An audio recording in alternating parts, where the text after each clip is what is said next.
আসসালামু আলাইকুম রহমতুল্লাহি ওয়া বারাকাতুহু। সম্মানিত দর্শক, তাবলিগ জামাত নিয়ে বাংলাদেশে মহা তেলেস্মাতি ঘটে চলেছে। এটিকে আসলে তেলেস্মাতি বললে ভুল হবে, মহা কেলেঙ্কারি এবং আজীব তামসা এবং ভয়ঙ্কর নেপথ্যের ভয়ঙ্কর খেলাধুলা চলছে। বাংলাদেশে যখন এই অনুষ্ঠানটি শুরু হলো প্রথম, টঙ্গীর তুরাগ নদীর তীরে বিশ্ব ইজতেমা নাম দিয়ে, ঠিক সেই সময়টিতে আমাদের যারা প্রাজ্ঞ আলেম এবং ওলামা রয়েছেন তাদের একটা বিরাট অংশ এটিকে ইসলাম বহির্ভূত অনেকে বলেছেন। ইসলামের মূল যে স্পিরিট, এটার সঙ্গে তাবলিগ জামাতের যে স্পিরিট, এটির কন্ট্রাডিকশন নিয়ে অনেক কথা চালু আছে।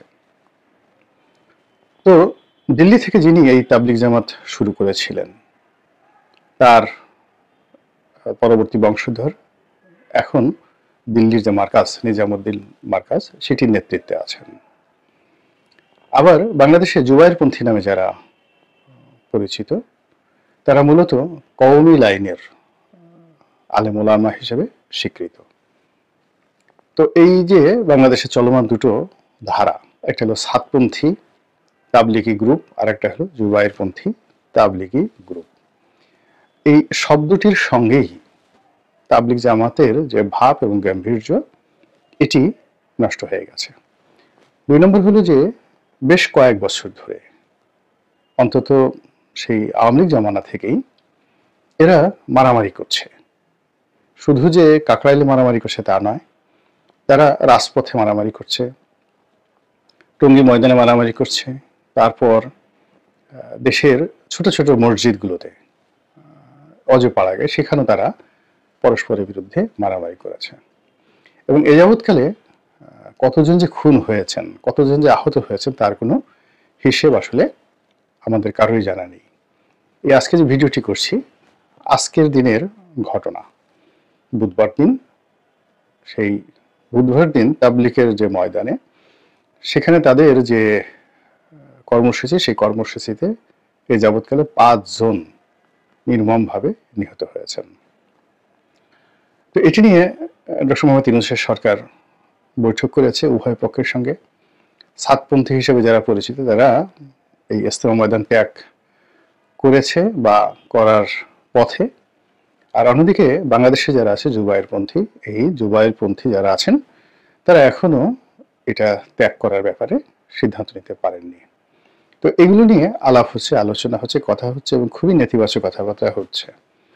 এর কারণটা হলো যে তাবলিগের এই পদ্ধতি, তারা এটাকে মনে করে, যারা তাবলিগের অনুসারী, এটার মধ্যেই তাদের মুক্তি, এই কর্মের মধ্যেই তাদের প্রাপ্তি।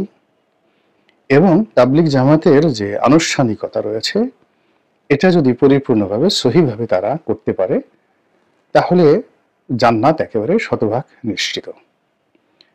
এখানে দুটো গ্রুপ রয়েছে। এক গ্রুপ শিক্ষক, যারা শিক্ষা দেয়, তারাই নেতা, শিক্ষক এবং নেতা। আর অন্য গ্রুপ অনুসারী, শুধু শুনতে আসে এবং তারা তাদের যারা মুরব্বী রয়েছেন, সেই মুরব্বী যে সকল কথা বলেন, এভাবে নামাজ পড়বেন, এভাবে কোরআন শরীফ পড়বেন, এভাবে ইবাদত করেন, এভাবে বন্দেগী করবেন, তো এই জিনিসগুলো নিজেদের পকেটের পয়সা খরচ করে তারা করে আসছে দীর্ঘদিন ধরে। এবং এখন তাদের অনুসারীর সংখ্যা দুটো মিলে, অর্থাৎ সাতপন্থী এবং জুবায়েরপন্থী, কম করে হলে 1 কোটি।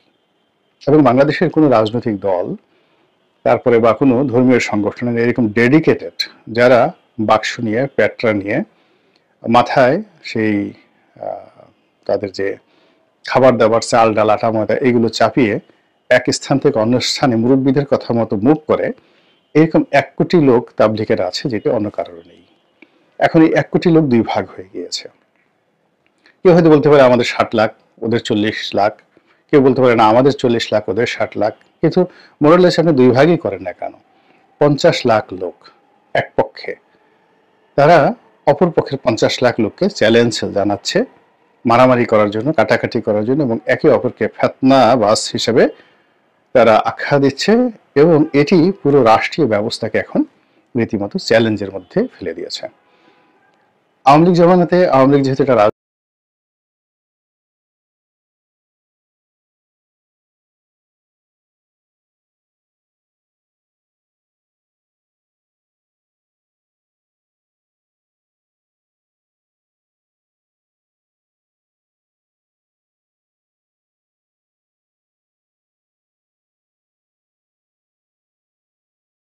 রাজনৈতিক সরকার, তাদের অনেক শক্তিমত্তা ছিল, ফলে ওই সময়টাতে এই বিরোধগুলো মাথা চাড়া দিতে পারেনি এবং সেখানে ক্ষয়ক্ষতি কম হয়েছে এবং পুরো পরিস্থিতি সরকার নিয়ন্ত্রণ করেছে এবং সরকার যেভাবে চেয়েছেন ওভাবেই আসলে তাবলিগ জামাতের এই অনুষ্ঠান সমূহ তারা পরিচালনা করতে বাধ্য হয়েছে। কিন্তু এখন যেহেতু ডক্টর মোহাম্মদ ইউনূসের অন্তর্বর্তীকালীন সরকার সার্বিক বিবেচনায় মারাত্মক দুর্বল অবস্থানে আছে, এই কারণে কি হলো, এই দুটো সংগঠনের মধ্যে যারা জেদি জিহাদি জোশ যাদের খুব বেশি, আমি নেতিবাচক কোনো কিছু বললাম না, এবং যারা মনে করে আমরাই সঠিক, তারা মনে করছে এই প্রতিপক্ষের উপর শক্তি প্রয়োগ করে এদেরকে রাজনীতির ময়দান থেকে বিতাড়ন করা সম্ভব, তাবলিগের ময়দান থেকে বিতাড়ন করা সম্ভব।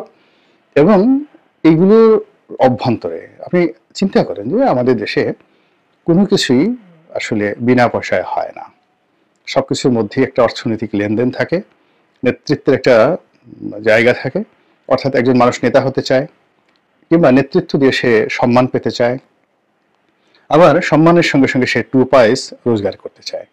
এই তিনটি জিনিসের সমন্বয় সব জায়গাতে আছে। আপনি মসজিদ কমিটি বলেন কিংবা মাদ্রাসার কমিটি বলেন, মাদ্রাসা প্রতিষ্ঠা বলেন কিংবা পীর হওয়া বলেন, বড় বড় মাজার পরিচালনা করা, পীর হওয়া ইত্যাদি কোনো ঘটনার সঙ্গেই যে অর্থনৈতিক সম্পর্ক নেই এটা আপনি কেউ বলতে পারবেন না। কোনো পীর আপনি দেখাতে পারবেন না যে সে নিজের পকেটের পয়সা খরচ করে ভক্ত মুরিদানদেরকে বছর পর বছর খাওয়াচ্ছে, নিজের পয়সা দিয়ে উরুস করছে এবং কোনোদিন কোনো কারোর কাছ থেকে একটা টাকা নেয়নি। এবং যখন এই জিনিসগুলো এসে যায় ধীরে ধীরে ধীরে ধীরে, তখন মানুষের নফস কিভাবে কাজ করে সেটা যারা মনোবিজ্ঞানী তারা ভালো বলতে পারবেন, যেহেতু ধর্ম সংক্রান্ত বিষয়, এটি নিয়ে কোনো কিছু বলছি না। এখন আমাদের ওয়াজের ময়দানে বলেন, যা কিছু বলেন, এমন সব বিশ্বের সব ঘটনা ঘটছে। এক পীর সাহেব তাকে দাওয়াত করে নিয়ে গেছে, পীর সাহেব না, ওয়াজে বক্তা, সে ভীষণ রকম জনপ্রিয় এবং বিতর্কিত। এখন নিয়ে তাকে মঞ্চে উঠিয়ে সারা রাত ওয়াজ করালো, করে তাকে 1 পয়সা দেওয়া হলো না, উল্টো তাদের গাড়িটা ভেঙে দিল এই কারণে যে তার বক্তব্য ভালো লাগেনি এবং তিনি বিরুদ্ধ কথা বলেছেন, এই জন্য তার একবার গাড়িটা ভেঙে দিল। আর এক বক্তা, তার সমর্থকরা কি নিয়ে ঝগড়াঝাটি করলো, ঝগড়াঝাটি করার পর সেখানে মারপিট হলো, মামলা মোকদ্দমা হলো এবং সেই পীর সাহেব বিলের মধ্যে দিয়া জিহাদি মানে জোশ নিয়ে দৌড়ে তিনি সেখান থেকে পালিয়ে এলেন। এই ঘটনাগুলো হচ্ছে, এটা যে ইসলামের যে সৌন্দর্য, ইসলামের যে রূপ মাধুর্য, এটাকে প্রশ্নবিদ্ধ করছে। তো যেটা বলছিলাম, তাবলিগ জামাতের মধ্যে এই যে এখন যে তেলেসমাতি চলছে, এই তেলেসমাতির ব্যাপারে আমাদের যারা সাধারণ জনগণ তাদেরকে খুবই সতর্ক হতে হবে। একটা জিনিস বুঝতে হবে যে ইসলামে সত্যিকার অর্থে অলৌকিক যে বিষয়গুলো আছে, এই বিষয়গুলো নিয়ে খুব বেশি বাড়াবাড়ি করার ব্যাপারে আল্লাহ রাসূলের সরাসরি নিষেধ আছে। আল্লাহ রাসূল এবং তার সাহাবায়ে কেরাম যা করেছেন সবকিছুই প্র্যাকটিক্যাল। যুদ্ধ প্র্যাকটিক্যাল, অর্থনীতি প্র্যাকটিক্যাল, সংসার জীবন যাপন করা সবই প্র্যাকটিক্যাল।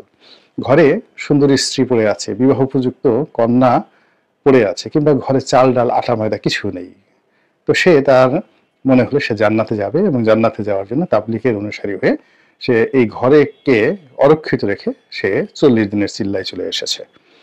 আর ওদিকে দেখা যাচ্ছে তার পরিবারের বিরুদ্ধে কত সব অভিযোগ।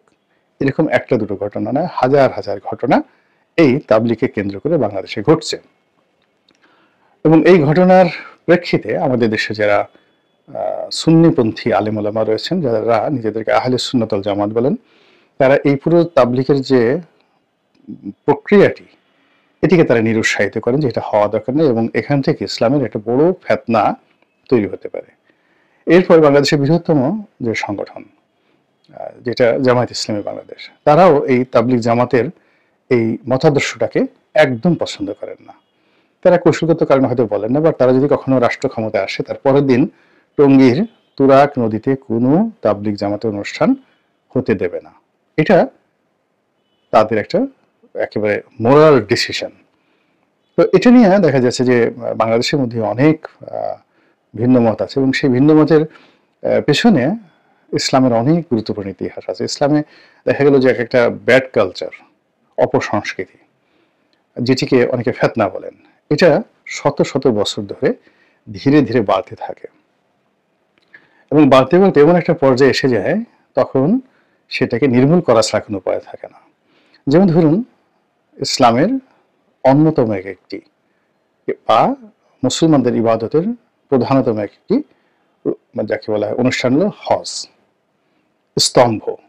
এখন তাবলিগের যারা সাধারণ, আমি তাবলিগের যারা মুরব্বী আছেন, শিক্ষিত জন আছে, তাদের কথা বলছি না। গ্রাম বাংলা আমরা খুব ছোটবেলা, আমরা তো একেবারে গ্রাম থেকে এসেছি এবং গ্রামে আমাদের সেই শৈশব থেকে দেখে আসছে যে এরা দলে দলে তাবলিগ করার জন্য বিভিন্ন গ্রামের মসজিদে যায়। সেই 70-এর দশক থেকেই তারা এই কাজগুলো করে আসছে। তো তারা সেখানে রান্না করে, আমরা দাঁড়িয়ে দাঁড়িয়ে দেখতাম ছোট পোলাপান, সেগুলো আমাদেরকে আদর করতো, মাঝে মাঝে খাওয়াতে খুব ভালো লাগতো। তো তাদের বক্তব্যের যে সাধারণ যে আবেদন, সেটা হলো এই তুরাগের ময়দানে যদি আসে তাহলে আর হজ করার দরকার হয় না, এখানে হজের সওয়াব পাওয়া যায়। এখন এটা আমি কিন্তু আগেই বলেছি যে কোনো সিনিয়র কেউ বলেনি, দায়িত্বপূর্ণ কেউ বলেনি, কিন্তু গ্রাম বাংলায় আমি সেই 70-এর দশকে এই ধরনের কথা অহরহ শুনেছি। তো মানুষ চিন্তা করে যে ঠিক আছে, হজে যেতে পারবো না, এখানে একটু যাই। এরপরে মানুষের মধ্যে কাজ না করার একটা প্রবৃত্তি, পরিশ্রম না করার একটা প্রবৃত্তি, সারাদিন জিকির করেন, আজকার করেন, মসজিদে বসে থাকেন, মসজিদে বসে আপনি বায়ু ত্যাগ করেন, এরপর আপনার স্বপ্নদর্শক, মসজিদে আপনি ঘুমিয়ে আছেন, এটা তো আপনার হবেই, মসজিদের মধ্যে স্বপ্নদর্শ হয়ে পুরো মসজিদের কার্পেট টার্পেট আপনি নষ্ট করে ফেলবেন।